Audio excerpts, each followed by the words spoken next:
All right, all right. Hello, everybody out there. This is Darren. My lighting is a little bit funky, but there's nothing I can do about that. It's better than the other place I was just a few minutes ago. So that is what it is.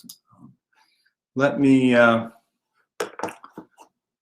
What we're going to do is we're going to go back to the text that I got stuck talking about on my own last week.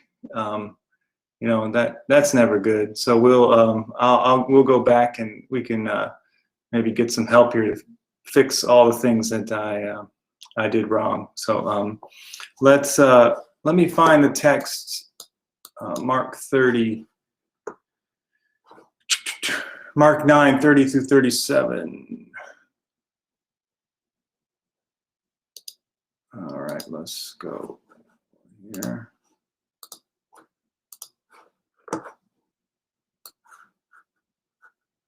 We got some kind of food there. That's always nice, but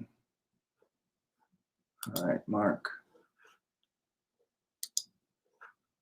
9. All right. Again, just so for context, this chapter starts off with the transfiguration story. Jesus goes up to the mountain with Peter and James and John, and you know, becomes dazzling there. And then they talk about Elijah coming. Then they go down the mountain, and the other disciples had been trying to heal a boy, and they were unable to. And then Jesus comes down and complains a little bit to them about how they need to pray more, and then they fix this. They heal the boy, and then you get they passed from Galilee, and Jesus again. Well, this is the text we were going to read. So they went on from there and passed through Galilee. He did not want anyone to know it. For he was teaching his disciples, saying to them, "The Son of Man is to be betrayed into human hands, and they will kill him. And 3 days after being killed, he will rise again." But they did not understand what he was saying and were afraid to ask him. Then they came to Capernaum, and when he was in the house, he asked them, "What were you arguing about on the way?" But they were silent. For on the way they had argued with one another who was the greatest. He sat down, called the 12, and said to them, "Whoever wants to be first must be last of all and servant of all." Then he took a little child and put it among them, And taking it in his arms, he said to them, "Whoever welcomes one such child in my name welcomes me. And whoever welcomes me welcomes not me, but the one who sent me." All right. Yeah. Okay, so that's that. And I got Mark is already here. So Mark, hello. How are you? I'm going to keep checking my phone because I also sent some information to Leonard, so maybe he'll be able to get on with us here before too long. Let me keep it open here, you know.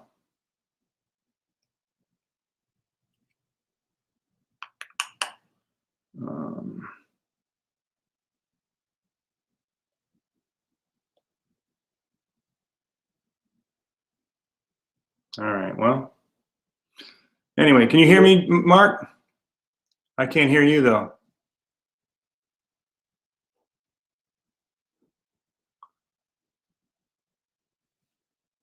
Oh.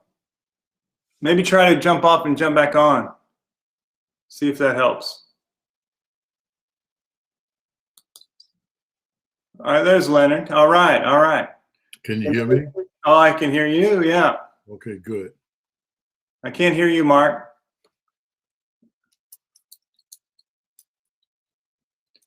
Yeah, maybe jump off and jump. Okay, yeah.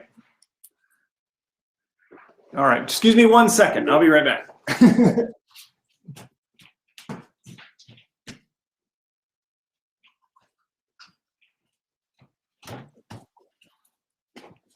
All right. How have you been, Leonard? Last week was a killer. Too much. Yeah, too much going on. Yeah, well, try to control my schedule a little bit better. Right. I think we all need that help, right? Yeah. All right, Mark. Still no sound. What you done to your device, man? What's that? No, I asked him, what did he do to his device? Yeah, I know. Or what did it do to him, you know? These things take control sometimes. There's not much you can do about it. Yeah, well, you know, he's been vacationing for a week. I know, right? Probably dropped in the water somewhere. That salty air got to it. It says your connection is really bad too. That's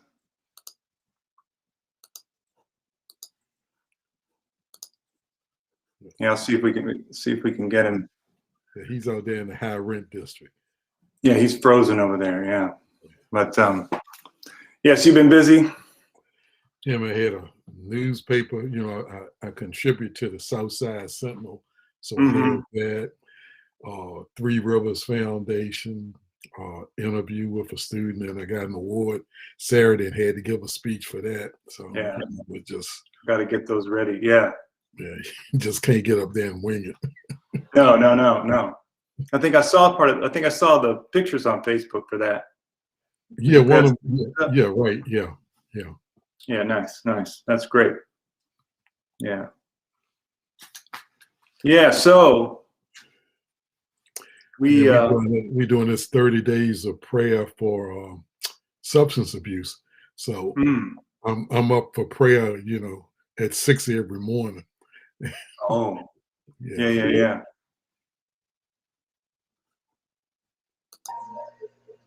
I hear noises. All right, let's see, this thing's going to work. All right. There he is.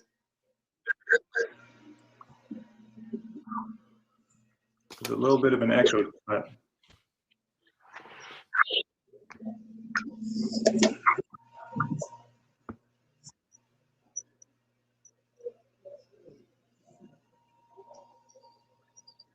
all right. I think we got him. Okay. All right. So you so this Mark 9 text, you preached on it on Sunday? Now, not 30, not what I saw in your link, but you know, I looked at it. But you did 30 through 37? Yeah, I did 30 through 37. All right, well, you know, I got stuck last week talking about that by myself. You know, so I figured we might as well just go back and go through that again. That's what I preached on Sunday too. Right. 30 through 37. And then the 38 through 50 is what I'll preach on this coming Sunday. Right. Yeah. Following the lectionary. But I've been moving all weekend. Finally in the real house this time. So Okay. Right. yeah, so hopefully by the end of the month, all the boxes will be gone and all that stuff. But right now, at least, I'm sitting at a table that I'll be sitting at for a little while at least, instead of waiting to see what the next thing's going to be. So that is good. But so I haven't done much prep on the next verse anyway. So yeah. And I didn't get a chance to look at it on Facebook, but yeah. Well, yeah. I enjoyed it. I enjoyed the text, and the thing is, when I took the homiletics course from James Harris, all he had us preach from was Mark. Right. Even though that was 25, 30 years ago, it still sticks with you. Right. Well, yeah, and I mean, me going to seminary at the time when with Dr. Blunt, that was Mark and Revelation are his two main books that he teaches and writes about and stuff like that. So I had some of the same experience, falling in love with the books that they make you study the most. Yeah. So Revelation, a hard one to follow. I actually did my gym with Dr. Blunt and studied did it mostly in Revelation. So you can get there eventually. It takes a little effort. Totally. You have to forget all the stuff that they taught you before and start over again. If you grew up in the kind of church I grew up in, you just have to set all that aside. We didn't deal with it once, and I never forget. I went to a church and I announced my text, and somebody started shouting, and I said, and I had said it. You're in trouble then. Yeah. Oh boy, yeah, that's rough. Yeah. So did you focus more on the first part of the text with the No, I dealt with it all. Okay. Yeah, I divided it into 3 parts. The part about them not wanting to even ask a question. And that was a lot of teaching was in that. And then I dealt with the greatest part. Yeah. Then embracing children. I even found a picture to have on my slide as I was preaching. Jesus holding this. Right. So. Yeah, that's good. Yeah, I think I've been preaching, like I preached last week on the other Mark text that was in the lectionary 8, which talks about Jesus beginning to teach them about how he has to suffer and die, the first prediction. And so it's kind of Christian education study. So we talked about teachers and the importance of teachers who will actually teach you this way of Jesus as opposed to the way of the world.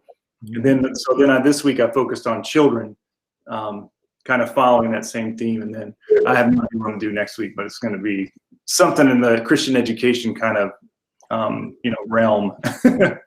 But that was your theme, Darren. You're doing Christian education. What is? Yeah, so I did the teachers.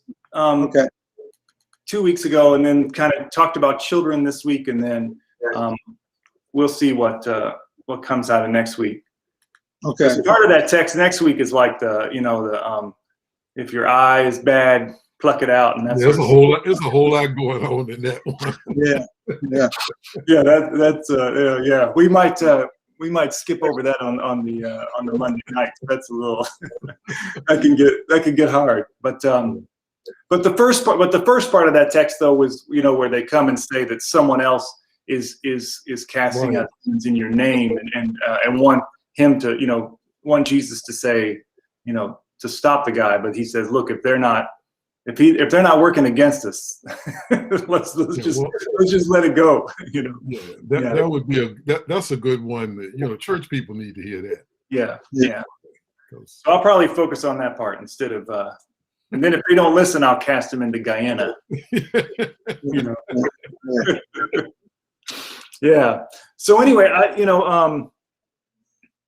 yeah. So this 30 through 37. So it starts obviously with the second prediction of Jesus of his suffering, and like you say, they don't understand, but they don't want to say anything. Yeah, I think that your point is good about that the application of that being, it's important to, if you don't understand something, maybe to speak up instead of just and especially when you look at the teaching model that Jesus was using, where they were staying with him and just soaking in everything. Right. And, if Jesus is all knowing and all powerful and all of this, and he's teaching, and people don't understand, or I don't think, they say don't understand. I think they didn't want to accept it because the prior week when Peter gets in front of him, I say, well, Peter didn't want that kind of religion where people had to suffer and people had to die. And so, it's more trying to change your mindset rather than understanding. Exactly. Yeah. Well, Jesus, why does it have to be this way? Can it be easier? Because that's the way we want it. It seems like the disciples were buying into the political, messianic, strong man figure, and that's not who Jesus is. He's confronting the power structure, which is going to mean suffering and humiliation, and that's not something that they can handle. They weren't ready. They're not ready to confront the power structure. Right. So, well, they're ready to confront the power structure just as long as it means you win in the end, and you get and you get to take over and become the power structure. They're fine with that. Yeah. Jesus rained down fire from heaven and destroy Rome. Right. If that's the way it's going down, then we're good. Yeah. No, and I think, like you say, you're right. I think that when it says they don't understand, that the understanding they don't have is, why does it have to be this way? This way. Yeah. Why does it have to? If we're this way that you are teaching us, this way that you're telling us right now, why does it have to be like that? Because that's. Well, partly it's not necessarily the full expectation that they've given in their own scriptures. Their scriptures tell them of another. They're getting their expectation of this political kind of Messiah from their own scriptures. Yeah. His kind of Messiah is in there too, but they're choosing to selectively read, the one. And then, when you look at the text we preached last week and then the one yesterday, it seems like other than Peter, most of them are quiet guys. Mm-hmm. Yeah. When it's always Peter, the one who says everything. Right. And Peter, in this case, I guess, since he's been shot down in the previous text, he didn't say anything this time. Right. Yeah. Well, and be called a demon again, Yeah. Well, and in between those two is the Transfiguration text too, where he's kind of like, should we build some houses? Like, what should we do? So he's struggling. Yeah, he's struggling hard. Well, like I said yesterday, that would have scared me straight. I'd been right about everything after that. Yeah. The boy said, "This is my son. Listen to him." Yeah. And I liked what you were saying in your sermon yesterday, Leonard, in terms of they asking the question, because that whole model of teaching, of learning, you live with your teacher, you walk with your teacher. That whole model was based on questions, on asking questions to get clarification so you can learn. So when you don't ask questions, you're sort of kind of violating that whole educational model. Right. Yeah. That so-called, I say that so-called Greek model. Yeah. You come up with an answer, and then you have another question after that. Yeah. No, it's true. That's true. That's true. Yeah. And then, of course, you realize that not only are they not asking Jesus the questions, as you move through the text, you find out that they're too busy trying to figure out who's the greatest at the same time. So not only do they not understand in one sense, like they're ready to like just say, well, maybe he's wrong. Maybe we need to figure out who's greatest, because we still think that it's going to go down like who's going to be able to pimp off this power of Jesus more than anybody else, Right.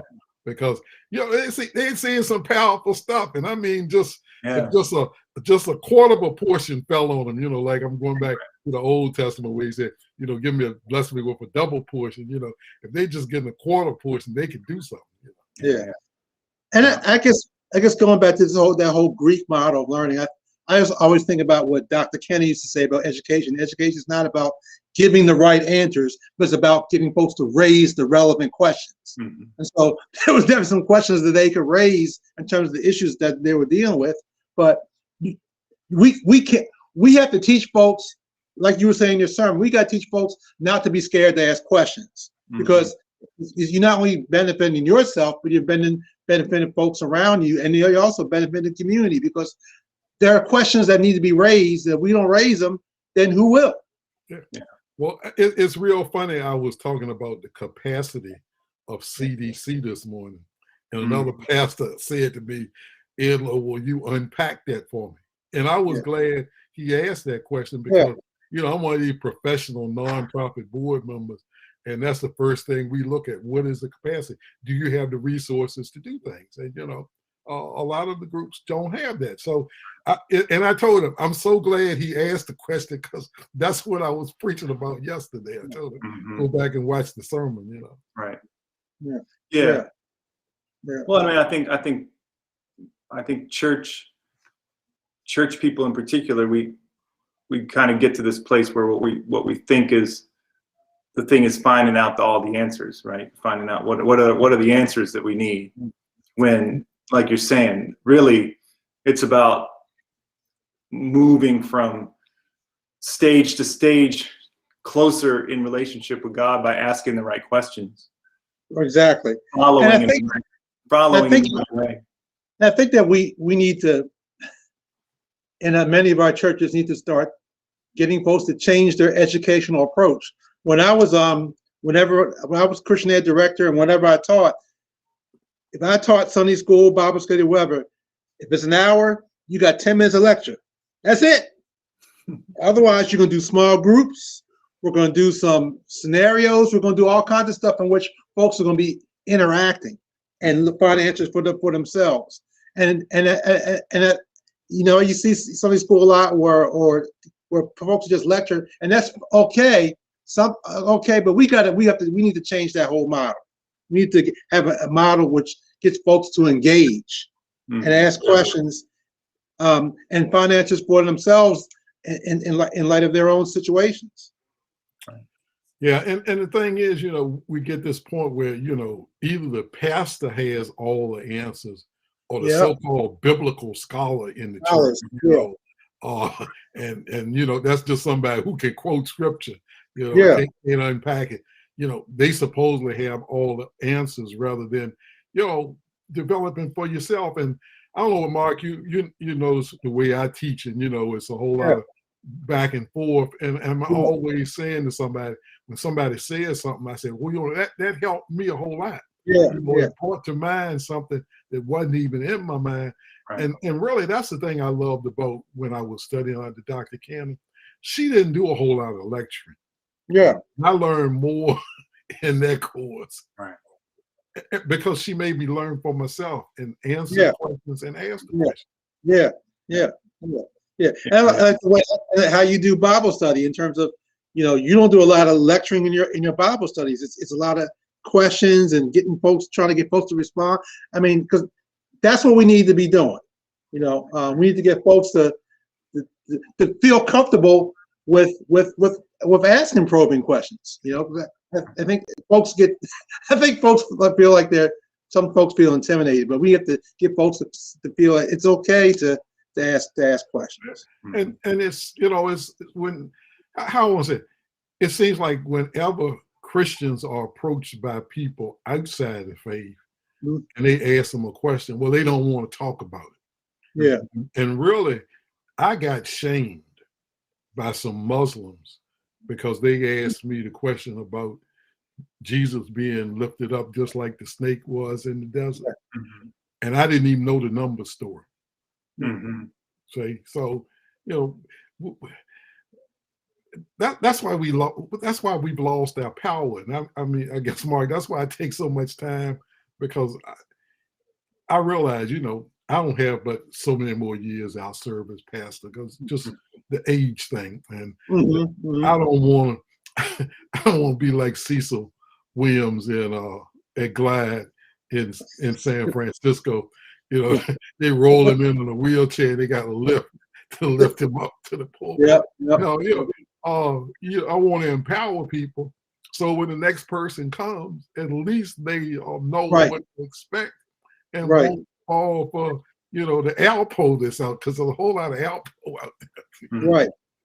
And I think, you know, as we especially look at 2020, there was a lot of folks outside the church that were asking some very relevant questions in light of the political struggles of last year, especially in terms of, you know, the murders of Black people, George Floyd, Ahmaud Arbery. There's a lot of young folks asking questions that we weren't in the church weren't asking.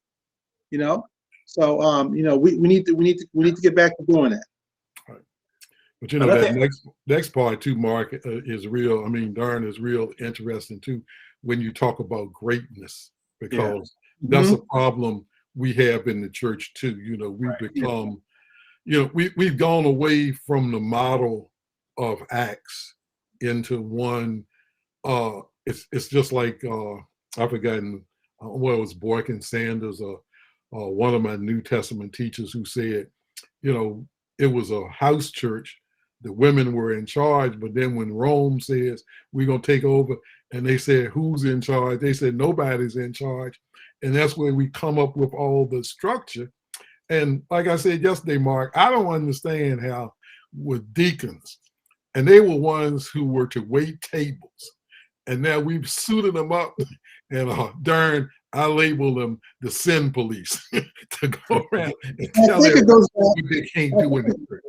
And I think it goes back to understanding that word, that Greek word diakonos. You know, because there's two words for servant. There's the word doulos, and there's the word diakonos. And I was trying to do a little research on that in the work at diakonos, and I think etymologically it goes back to a person who carries out the orders of a superior. So I think what happens in the church is we've converted to an office, like, you know, I got this suit and all, but the glory is not the office. The glory is you carrying out the orders of that superior person and executing those orders. And it's interesting, Darren, that when you think about the disciples couldn't cast out their demon, they couldn't carry out the orders. Right. In previous texts. So they're arguing about who's the greatest. You couldn't do y'all couldn't do y'all's job. Right. Yeah. They suited up and they large and in charge. They suited up. They can't do the job. They didn't do the job. One of the things that I found really interesting just about the word,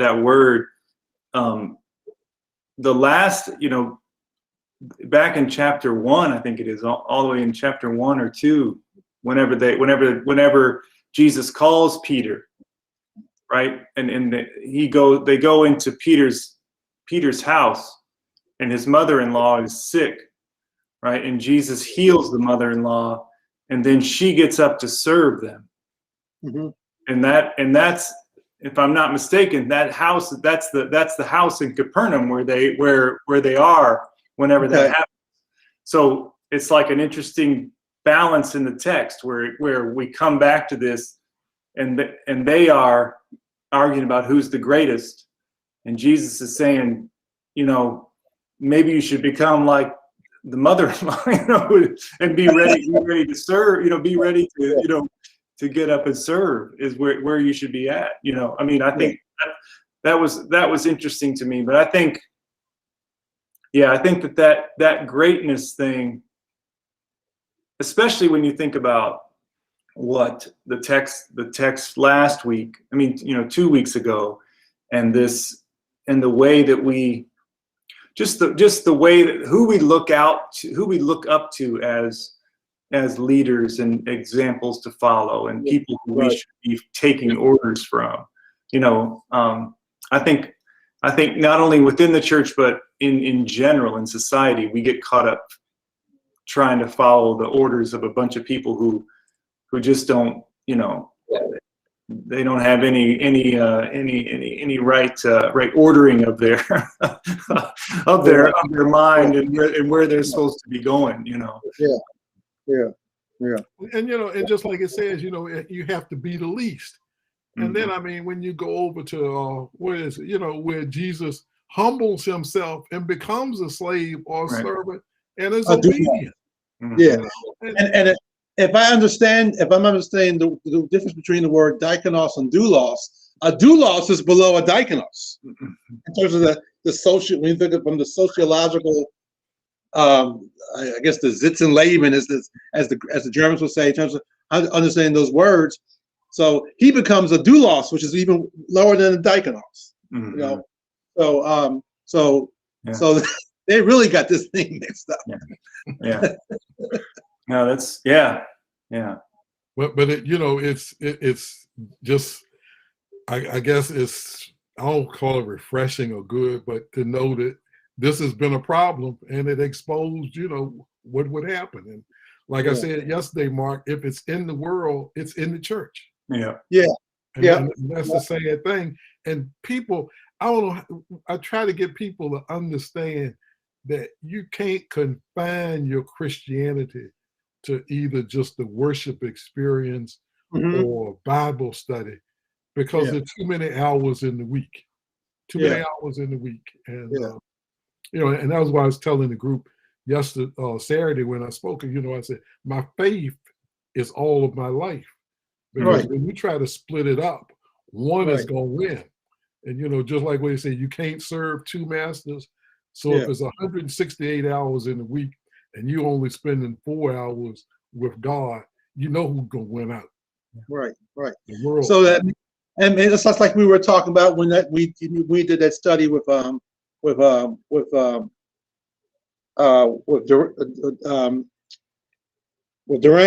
We did that study together about applying a life. So when we look at this text, how can I be a servant to all when I'm working, when I'm doing whatever? It's not just in the church, but how do we apply that in life?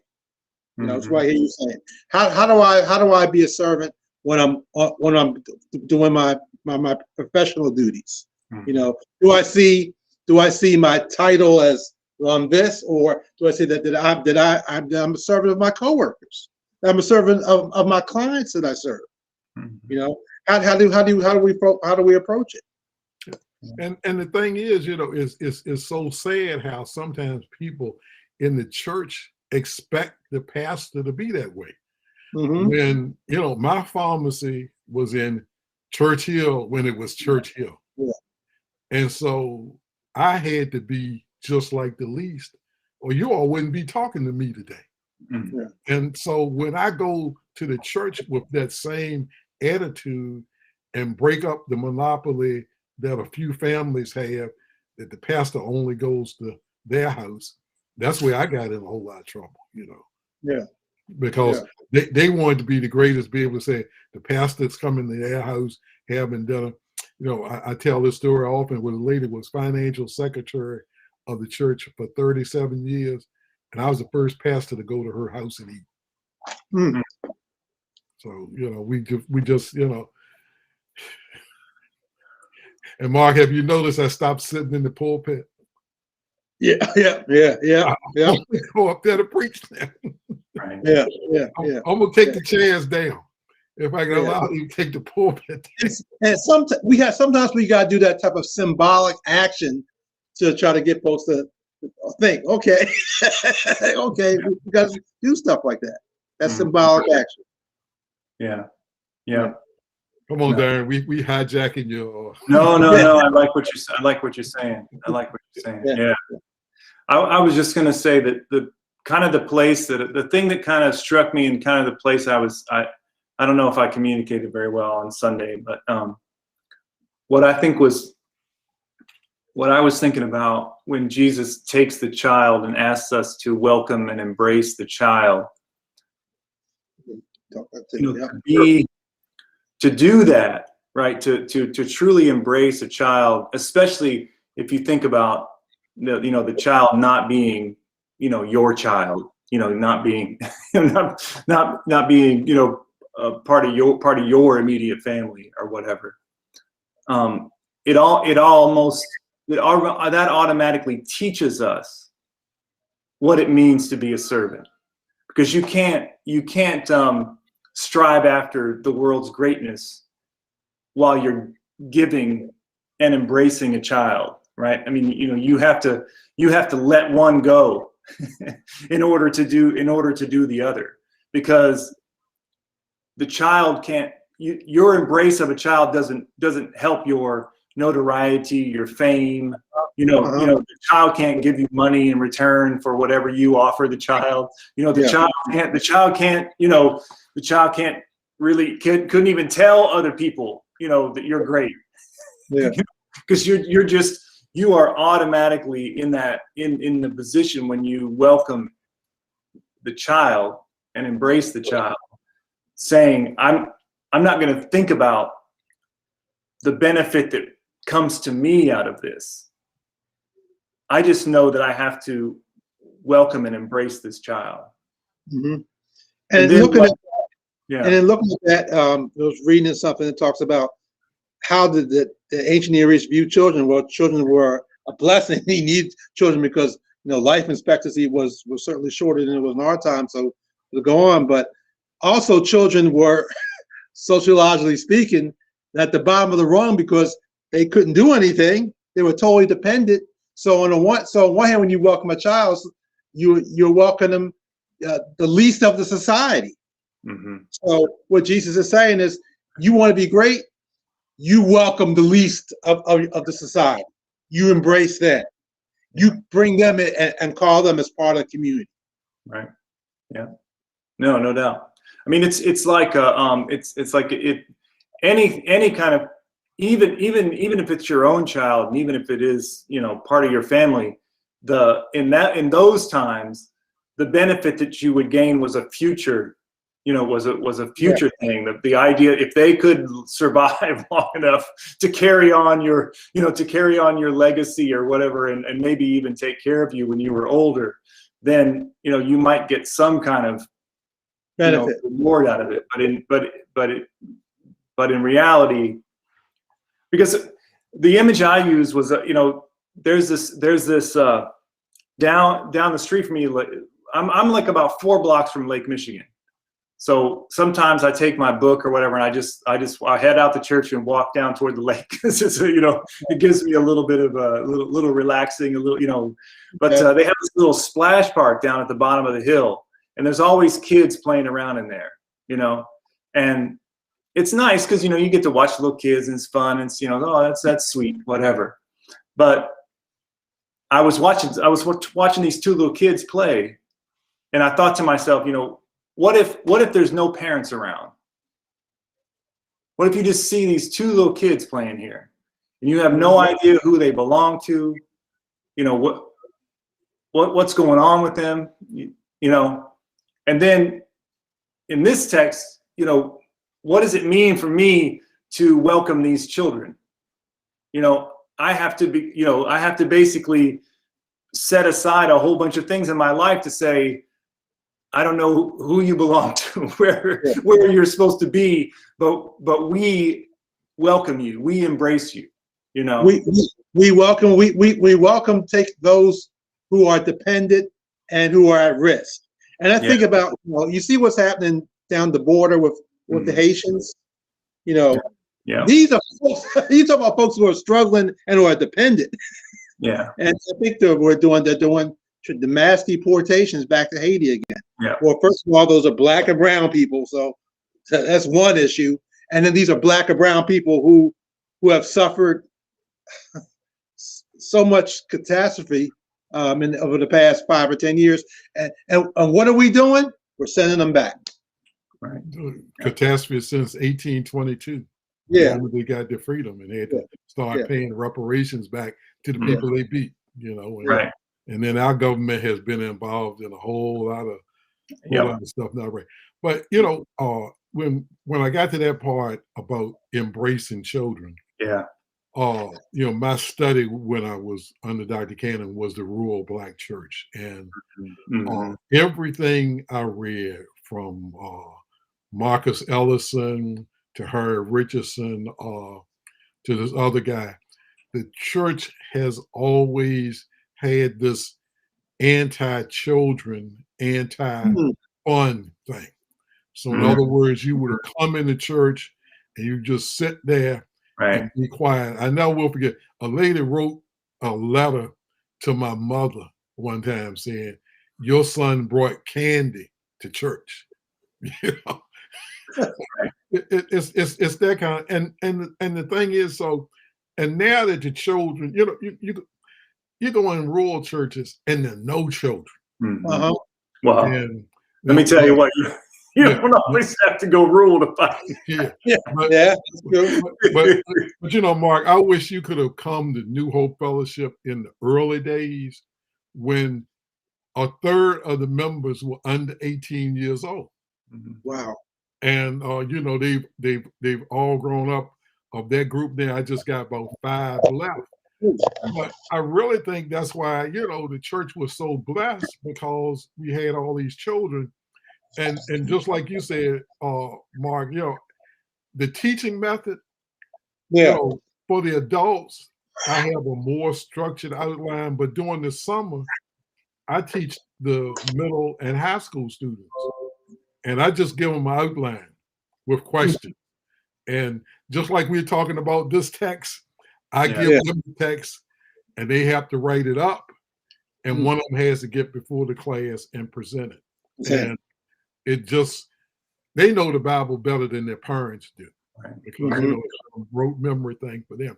And so with what's going on in society right now, you know, even though it almost killed me, you know, I did a tutorial program for some of the students in Middlesex County. Of course, you know, we got a grant from the foundation to do it.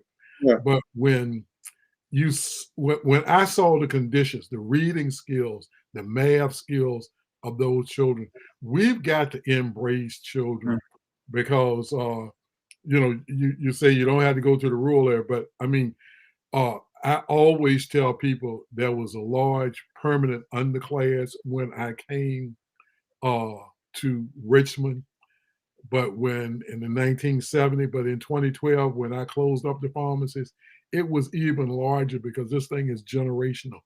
And so there's no respect for education or any of those things.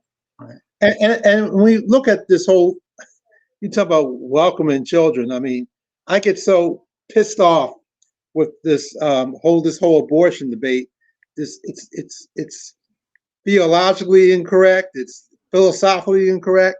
Okay, you want to have the children, but when the children get here, well, don't the children need health care? Don't the children need housing? Don't the children need a good education? So it's all about the issues of quantity of life, but it's not about quality of life. You know, that's morally, philosophically, and theologically inconsistent. Then when the child becomes a senior citizen, then you don't want to deal with that issue then.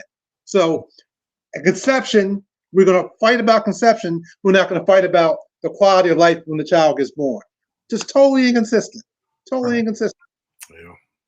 Well, I mean, I think I saw something. I wish I could quote where it was from, because I feel bad. I'm not trying to steal someone else's ideas, but you know, I think one of the things about that is that if you maintain your focus on basically unborn life, then you don't really have to deal with all these thorny issues. Other stuff. Yeah. You don't have to deal with education. You don't have to deal with housing. You don't have to deal with, with healthcare. You don't have to deal with any of these things. All you got to do is say, look, we're just concerned about this,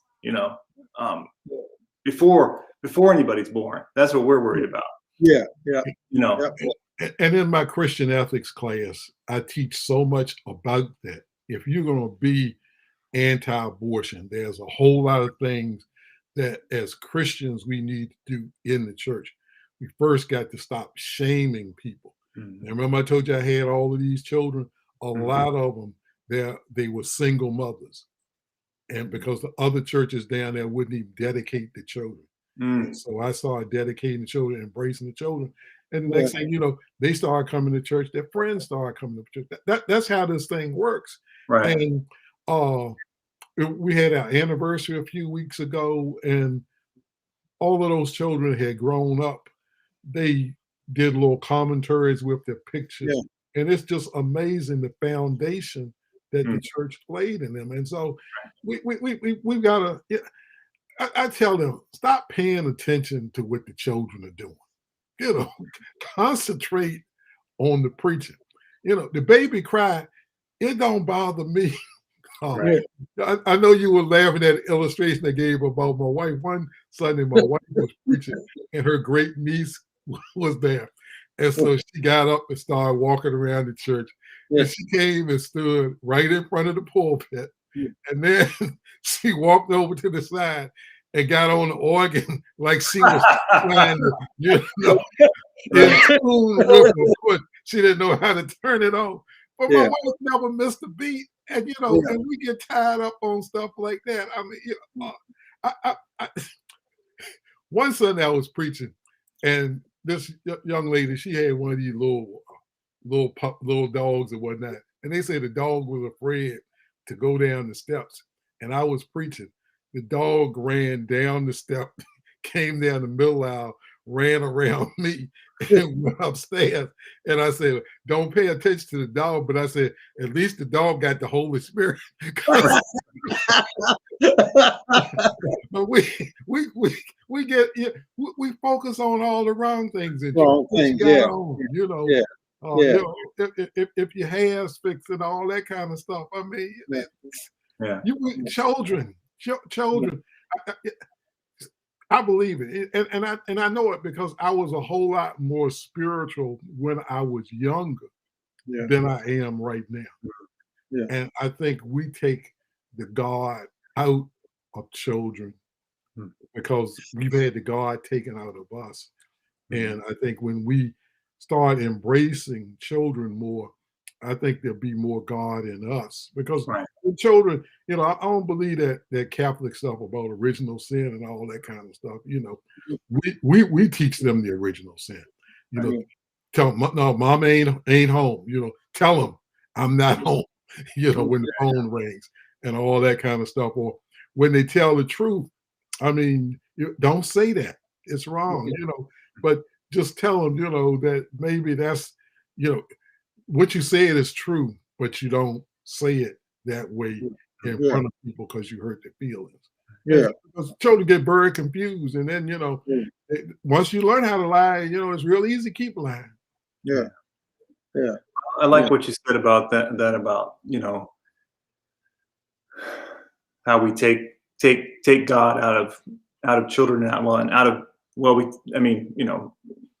many of our churches have taken God right out of church in many ways, but I think that, to me, that's the powerful thing about this text, is that it's saying right there that when you welcome the child, you welcome me. Right. And you welcome not just me, but you welcome the one who sent me. Yeah. I mean, like right there, Jesus is saying that whatever power you're trying to get, whatever greatness you're trying to achieve, like right here, right now, in embracing this child, you can get caught up in God moving in and through your life. Right here, right now, it can happen by embracing this child. It's just that simple. Now, it doesn't look you might not get elected president off of it, but it's happening right there. And I mean, that's an incredible. I mean, people spend their whole life trying to figure out how to get closer in relationship with God. At least they talk about it. That's what they want. But here, Jesus is saying simply, right here, welcome to God, welcome to you. And embracing is just not embracing, but embracing is calling them into community, seeing about what their needs are, all that. It's being a host, is being the host to them. And we know about the whole first century view of hospitality. All that comes into play. That you are their host. Mm-hmm. Just like if you were a host of a welcoming guest to a party, you're the most vulnerable. The most vulnerable in our society. We're hosting them. And I read somewhere, and Jesus could have been speaking to this, that in Roman culture, it was so patriarchal. If a father didn't want a child, he would just throw the child away. Right. Yep. I was reading that too. That language of embrace is almost a language of adoption. Yeah. And that culture is, if you see a child that's been abandoned or see a child that's, orphaned or whatever, to embrace the child like that is to basically say, hey, this child is mine now, and I'm gonna take care. I'm gonna take care of this child. And we think about over the past 4 years, how America has gone away from welcoming the outsider, from pushing the outsider away. I mean, this text certainly drives a nail in the coffin into the past 4 years of what America has been about. And my experience as a pharmacist, I used to provide the prescriptions to the juvenile detention home. Mm-hmm. And some of the drugs that I sent down to those children, I'm saying, adults shouldn't be on this. And when I investigated it, it was because of what was happening in the homes to those children, that they were acting up to get out of the situation where they were being treated at home. Yeah.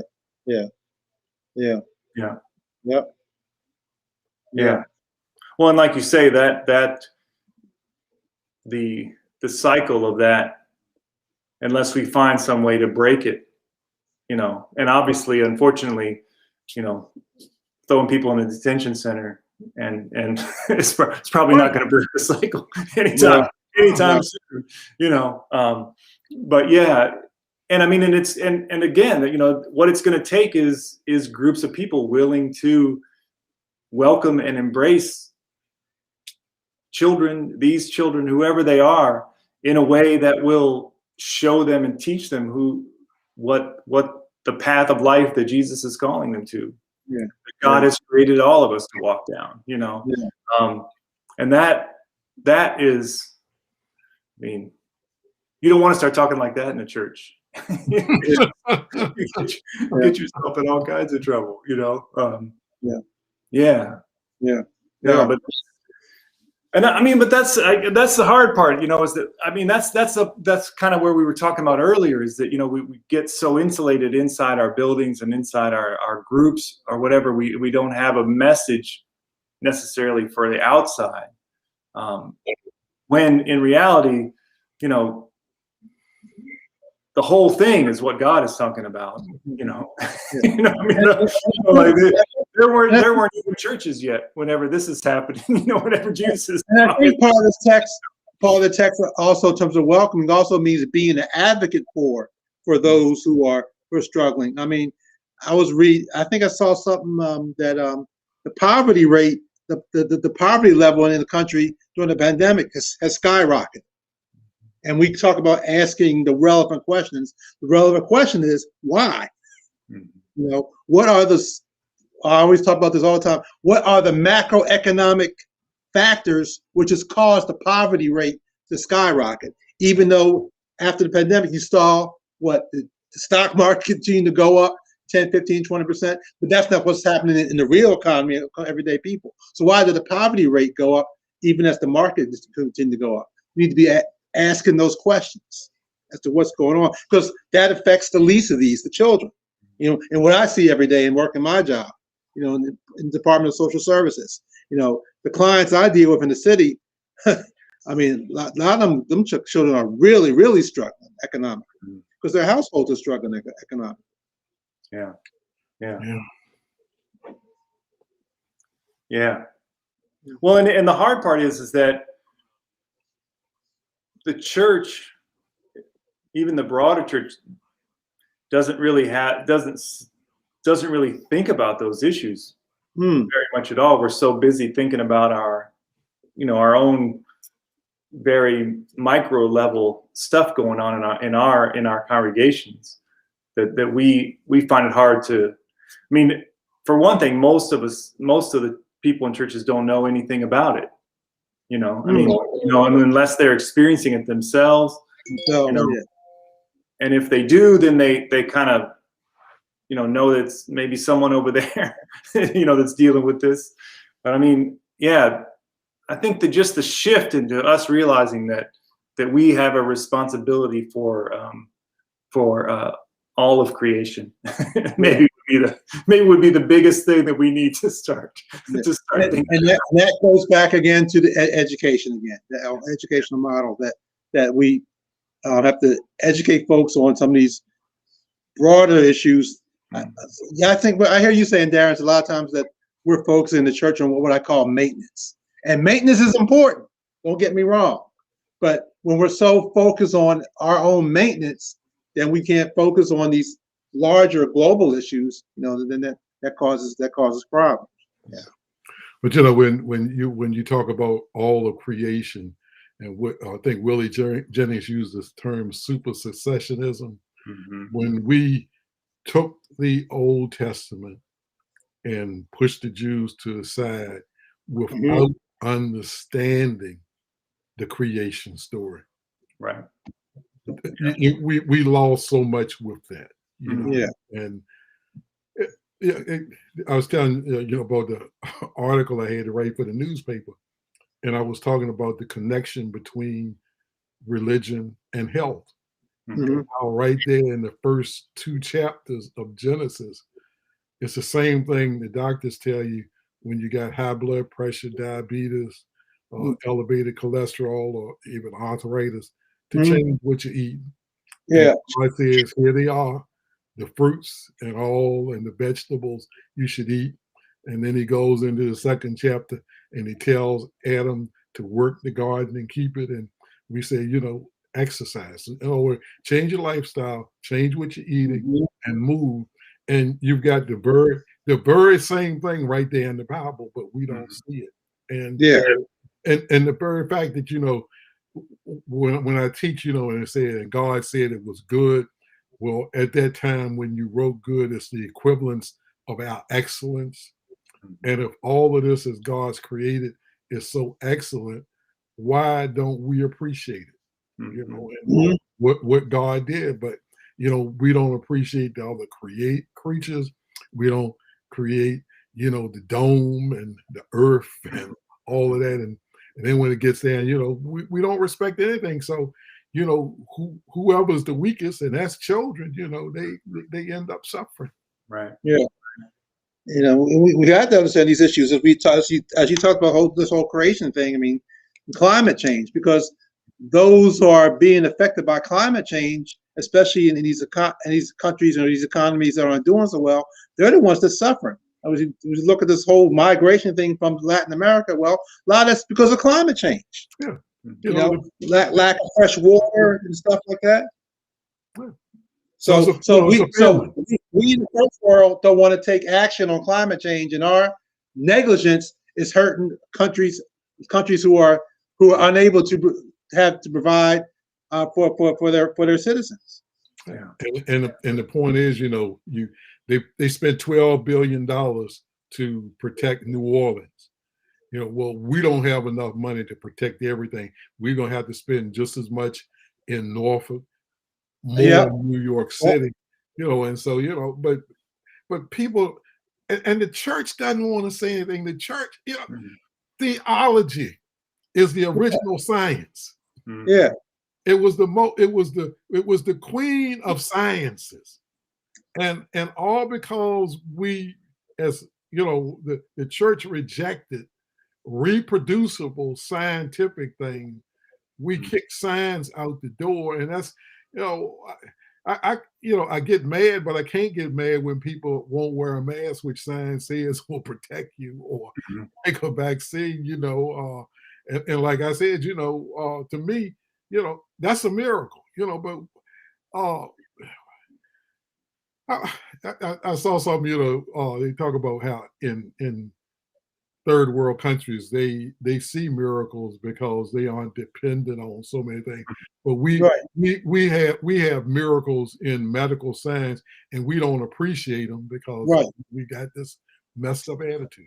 Right exactly yeah, exactly. It all gets back to that understanding, because we don't right yeah we don't want to change things. We want to stay our way. Well, I mean, and I mean, again, it's going back to 2 weeks ago. You're going to be required to speak truth to people in power, to challenge their power, and you're not going to be allowed just to kill them. You're not going to be allowed just to take their power from them and use it the way you want to. You're just going to have to count on the fact that what you're saying is right and just and true, and that God is in the midst of that. And it may mean that they will just squash you out because they don't want to hear it, but you have to do it. And in reality, most people, I mean, myself included, many times, I mean, we're afraid of discomfort, let alone, that level. And I think as we look at this whole issue of climate change, it's going to require a real radical shift in how we live our lives for it to make a difference. I mean, I spent this all last week. I was down in the Outer Banks of North Carolina, and I was in the town of Duck, North Carolina, and Duck has this beautiful boardwalk that covers almost the whole town. And Duck ain't but that big, but it's on the sound side. And I spent a couple evenings just walking that boardwalk at sunset, which was one of my favorite times of the day. Doing some photography and just appreciating the wildlife there, the awesome ecostructures there. Those ecostructures are in great danger because of climate change.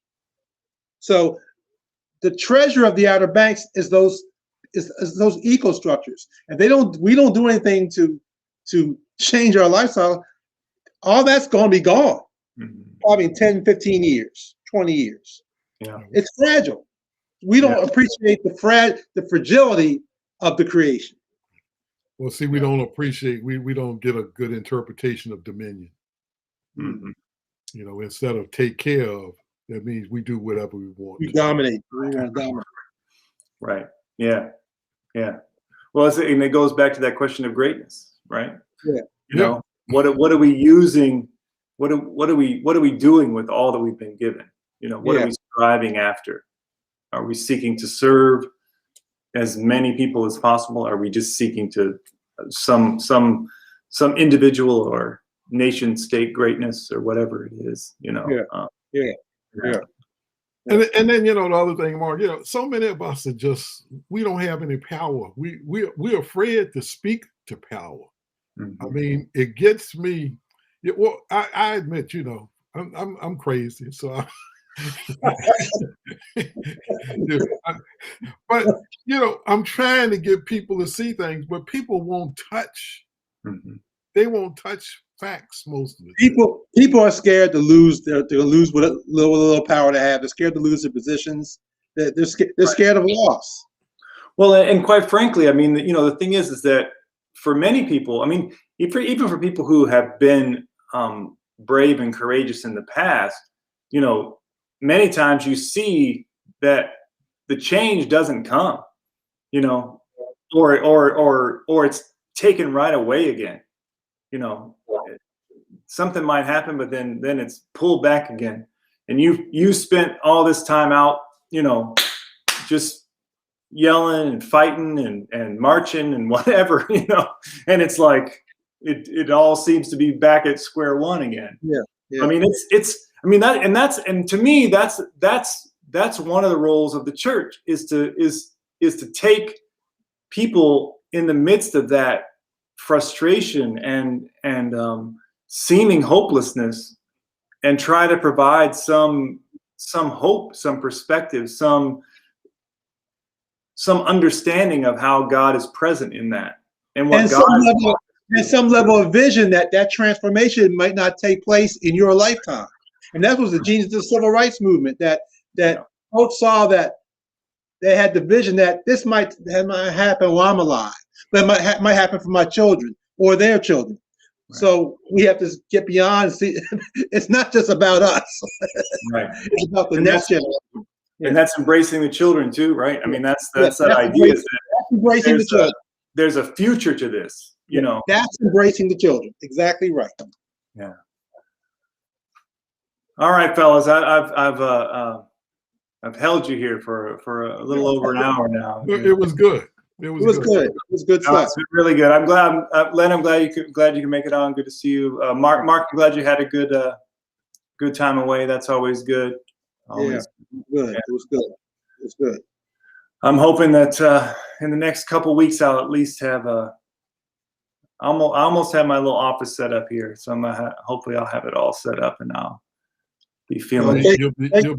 It takes time to get out them boxes. Oh my gosh! Yeah. Yeah. Luckily I have a nice office at the church, so I was able to get a lot of my stuff over there, and that made me feel, like I could reach out and grab the things I needed to reach out and grab, and that that's my comfort zone right there. When I know I got my stuff around me, I can reach out and grab it. But yeah. Well, cool. All right. Well, stay well, everybody. Yeah. Relax a little bit. Leonard needs to take a few things off his calendar, I think. I need a he needs someone to go through there and be like, nope. Yeah, no. We gotta say no. I put call silence on my phone to keep a lot of people from calling. Right. Yeah. But you need someone to go through and like put little blocks in your schedule saying, saying they have a meeting with you. And then just not show up. Darren, what are you looking at next week? That's a good question. I'll have to look and see, because we'll probably do whatever would be the text for not this Sunday but the next Sunday, and I don't remember what it is. Okay.